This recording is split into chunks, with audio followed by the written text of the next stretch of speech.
Hello बच्चों, मैं आशीष सिंह आपका अपने इस स्टडी एंड सक्सीड चैनल पर स्वागत करता हूं और उन सभी बच्चों का मैं बहुत ही आभार व्यक्त करता हूं जो मेरे इस YouTube चैनल से जुड़े हुए हैं और जो इस चैनल से नए जुड़ने वाले हैं उनको मैं अग्रिम बधाई देता हूं कि वे अपने पढ़ाई को बहुत ही बेहतरीन ढंग से बनाने के लिए मेरे इस चैनल से ज़्यादा जुड़ने का प्रयास कर रहे हैं। तो चलिए आज हम आपके लिए लेकर के आए हैं आपके 9th का एक्सरसाइज 1C मनोहर रे प्रकाशन का 1C एक्सरसाइज का क्वेश्चन, जिसमें आपको लगभग 15 क्वेश्चन तक सॉल्व करवाया गया है और 15 क्वेश्चन के आगे के जो भी क्वेश्चन है वो आज हम आपको सॉल्व करवाएंगे, जिसमें 1C आपका कंप्लीट करवा देंगे आज। तो चलिए आज इस सेशन को स्टार्ट करें, लेकिन जो सेशन में नए जुड़े हैं वे चैनल को सब्सक्राइब कर लेंगे, लाइक करेंगे, बेल आइकन जरूर प्रेस करेंगे, जिनसे उनको वीडियो का नोटिफिकेशन सबसे पहले मिलता रहे। तो चलिए इस सेशन को स्टार्ट करें, जिसमें पहला क्वेश्चन आज का है यानी 16 नंबर है। कह रहा है कि 2 व 3 के बीच 3 परमेय संख्याएं लिखिए।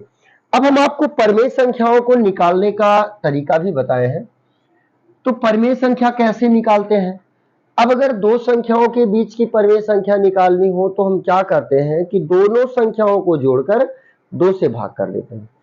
तो यहाँ पे देखो यही मेथड हम फॉलो करने वाले हैं कि 2 व 3 के बीच 2 व 3 के बीच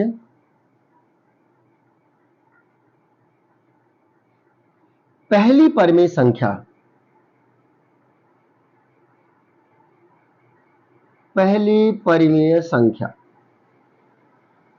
अब पहली परमेय संख्या, तो पहली परमेय संख्या हम कैसे निकालेंगे कि 2 और 3 को क्या करेंगे, जोड़ लेंगे और 1/2 से हम गुणा कर देंगे।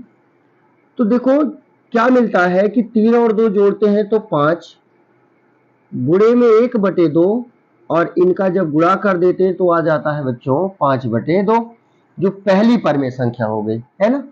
अब जब हम दूसरी परमेय संख्या की ओर बढ़ते हैं, दूसरी परमेय संख्या, अब देखो दूसरी परमेय संख्या निकालने के लिए हम 2 या 3 में से कोई एक संख्या ले लें और एक 5/2 ले लें। अगर हम 2 ले लेते हैं, दूसरा 5/2 लेते हैं, तो दोनों को जोड़ करके 1/2 से गुणा कर देंगे। अब इसको जोड़ने के लिए देखो हमको हर बराबर करना है, तो 2 से इस 2 में गुणा करेंगे तो 2 दूना 4, 1 से 5 में गुणा करेंगे तो 5 और 2 कम हो जाएगा 2 और गुणे 1/2, इसका देखो गुणा करेंगे तो 5 4 जोड़ेंगे होगा 9, 9 से 1 में गुणा कर देंगे तो 9 और 2 दूना कितना आ जाएगा 4। ये दूसरी परमेय संख्या हो गई। फिर निकालते हैं तीसरी परमेय संख्या।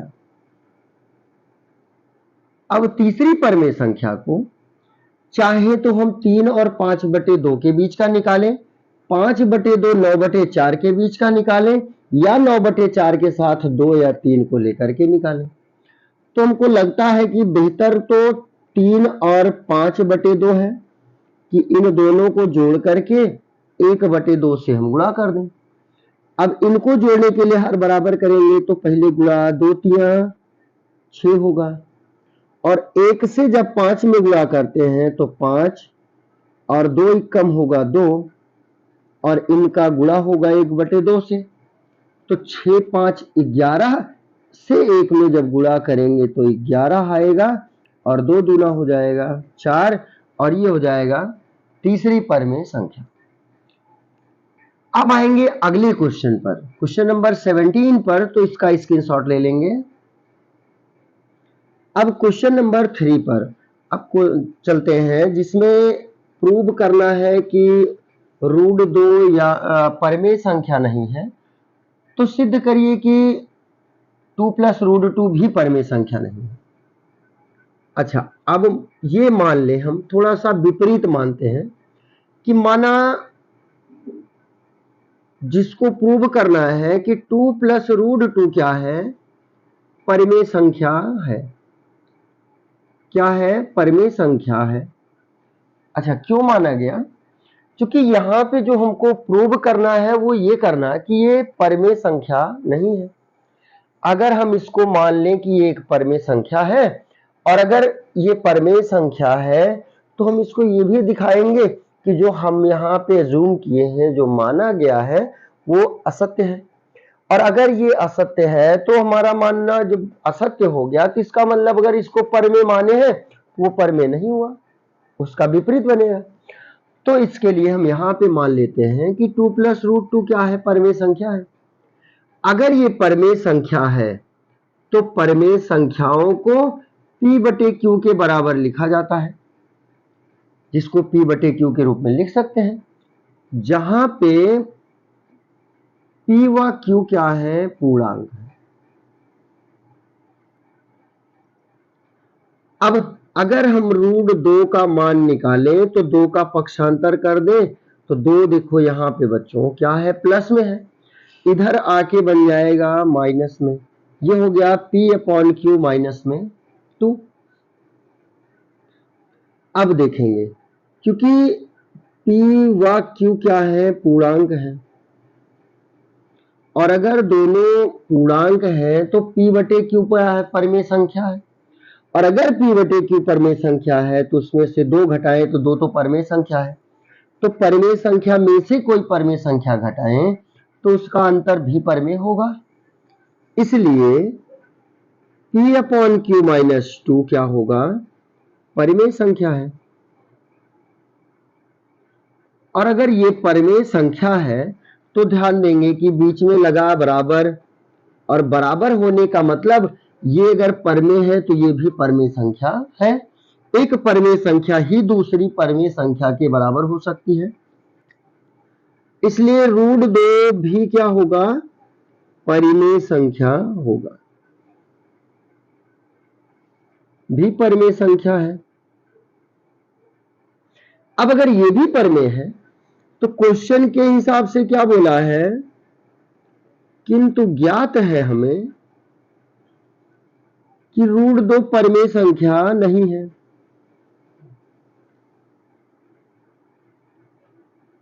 √2 परमेय संख्या नहीं है, ये क्वेश्चन में दिया गया।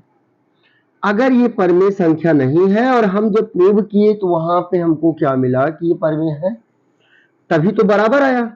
और अगर क्वेश्चन कहा कि परमेय नहीं है, इसका मतलब जो ये बराबर आया है ये बराबर नहीं होगा P/Q -2 के, और ये जब बराबर नहीं होगा और हम जब प्रूव किए तो वहां पे बराबर हुआ। तो इस अर्थात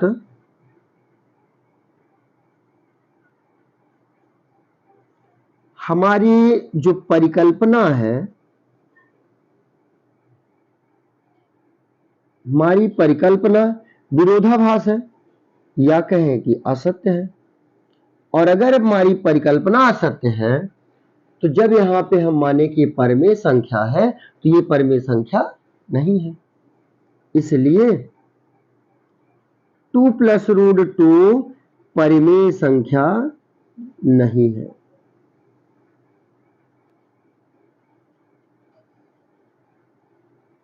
ये हो गया क्वेश्चन नंबर 17, इसका भी स्क्रीनशॉट ले लेंगे। नेक्स्ट आएंगे क्वेश्चन नंबर 18। 18 में भी हमको यही कुछ करना है। इसमें क्या कहा कि प्रूव करना है कि 3√3 परमेय संख्या नहीं है। हम ये मान लेते हैं कि 3√3 परमेय संख्या है। अब फिर से वही कि हम जब परमेय मानेंगे तो इसको सिद्ध करेंगे कि जो माना गया वो गलत माना गया, और जब ये गलत माना गया तो इसका मतलब यह परमेय है। तो अगर ये माना गया कि परमेय है तो 3√3 P/Q के बराबर होगा, क्योंकि परमेय संख्या है, जहां P व Q क्या है? पूर्णांक है। अब अगर हम यहाँ पे √3 को रोकें और 3 का पक्षांतर कर दें तो 3 देखो यहाँ पे है गुणे में बच्चों, इधर आके बटे में आ जाएगा, यानी भाग में चला जाएगा। अब फिर से वही कहानी कि चूंकि P व Q क्या है? P व Q पूर्णांक है, और अगर ये पूर्णांक है तो इसलिए P/3Q क्या है? परमेय संख्या है। क्योंकि पूर्णांक है तो ये परमेय संख्या है, और अगर ये परमेय संख्या है तो √3 भी क्या होगी? परिमेय संख्या होगी। √3 भी परिमेय संख्या होगी। और देखो कि अगर ये भी परिमेय संख्या है तो किंतु ज्ञात हमें क्या है? किंतु ज्ञात है कि √3 परिमेय संख्या नहीं है, परिमेय संख्या नहीं है। और अगर ये परिमेय संख्या नहीं है तो इसलिए जो ये बराबर आया ये बराबर नहीं होगा, यानी √3 बराबर नहीं होगा P/3 के। और अगर ये बराबर नहीं होगा और हम जो सिद्ध किए वो बराबर आया, इसका मतलब ये क्या है? जो माना गया वो असत्य है। अर्थात 3√3 अर्थात हमारी कल्पना या परिकल्पना असत्य है।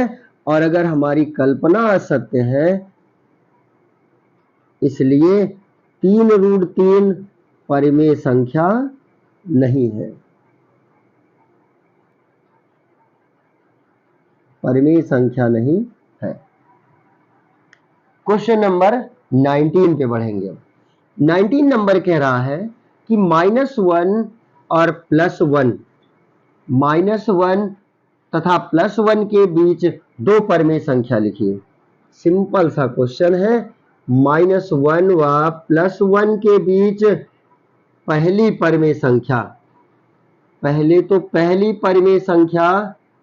पहली परिमेय संख्या कैसे निकालेंगे? कि दोनों को हम जोड़ लेंगे और 1/2 से गुणा कर देंगे। तो देखो एक माइनस है और एक प्लस है तो आ जाएगा 0, और 0 को गुणा करेंगे 1/2 से तो आ जाएगा 0। यानी पहली परिमेय संख्या क्या आ गई? 0 आ गई। अब दूसरी परिमेय संख्या निकालें। दूसरी परिमेय संख्या के लिए हम 1 ले लेते हैं और 0 ले लेते हैं और गुणे 1/2 कर देंगे। 1 में 0 जोड़ेंगे तो 1 आएगा, गुणे में 1/2, और जब 1/2 से गुणा कर देंगे तो दूसरी परिमेय संख्या हमको 1/2 मिल जाएगी। और दो ही परिमेय संख्या निकालनी थी। कह रहा है ऐसी कितनी परिमेय संख्या ज्ञात की जा सकती है? तो ऐसी अनंत परिमेय संख्याएं ज्ञात की जा सकती हैं। अगला आंसर इसका लिखेंगे, ऐसी अनंत परिमेय संख्या ज्ञात की जा सकती है। अनंत परिमेय संख्या ज्ञात की जा सकती है। क्वेश्चन नंबर 20 नंबर क्वेश्चन देखेंगे। 20 नंबर कह रहा है कि यदि a व b दो परिमेय संख्याएं हो तो सिद्ध कीजिए कि a + b, a - b, ab परिमेय संख्या है। पहले तो इन तीनों को हम प्रूव करेंगे। तो अगर a और b परिमेय संख्या है तो हम ये मान लेते हैं कि a बराबर है 2, b बराबर है 3, कोई भी अंक आप ले सकते हैं।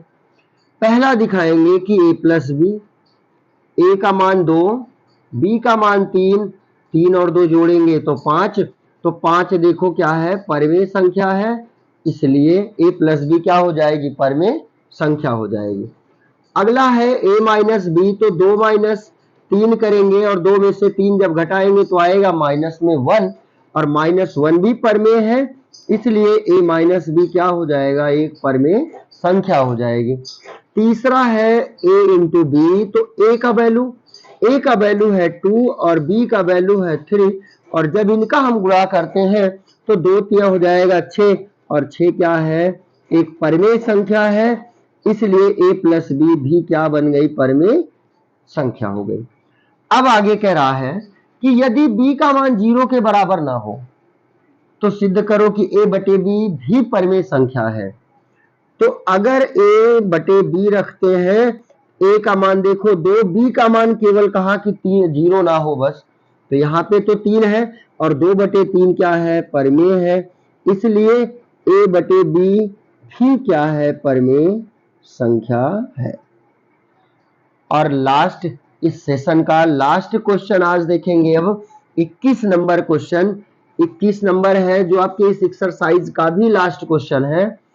कह रहा है कि यदि ए एक धन परिमेय संख्या हो, यानी ए जो है वो क्या है, धन परिमेय संख्या है। ए धन परिमेय संख्या, और बी जो है, सॉरी बी नहीं है, यन है।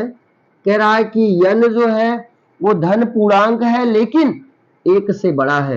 एक से बड़ा कोई भी धन पूर्णांक रखें, यानी एक से बड़ा धन पूर्णांक है, तो हम ये मान लेते हैं कि माना a बराबर 2 है और n बराबर 3, चूंकि 2 परिमेय संख्या हो गई और n 1 से बड़ा होना चाहिए तो 1 से बड़ा 3 हो गया। अब मान निकालना है a का पावर n। कह रहा है कि सिद्ध कीजिए a का पावर n एक परिमेय संख्या है। a का मान 2 और इसका पावर 3, 2 का घात 3 बराबर आ जाएगा 8। ये परिमेय है, और अगर ये परिमेय है इसलिए a का पावर n क्या है, एक परिमेय संख्या है। और इसी क्वेश्चन के साथ अब आज का इस सेशन भी समाप्त होता है, जिसमें आपका एक्सरसाइज 1C भी समाप्त हो गया है। अगले सेशन में हम आपको लेकर चलेंगे एक्सरसाइज 1D पर। तब तक के लिए धन्यवाद।